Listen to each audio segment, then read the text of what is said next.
Very traffic oy, traffic ayo.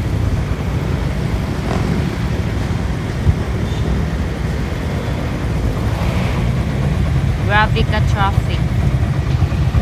So magkuha mi og TIN number diri sa kuan ID diri sa Butuan City.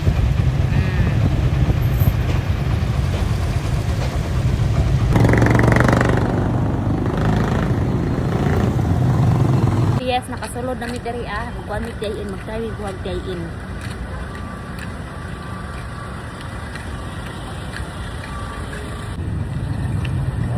So nakagawas na mi oy. Oh.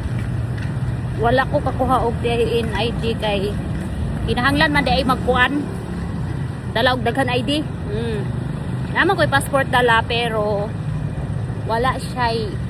Ang ilang gipangita is like PhilHealth ID or National ID o yang akong National ID kay nabilin man sa balay.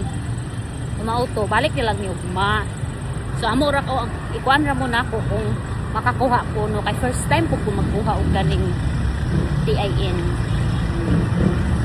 Babush.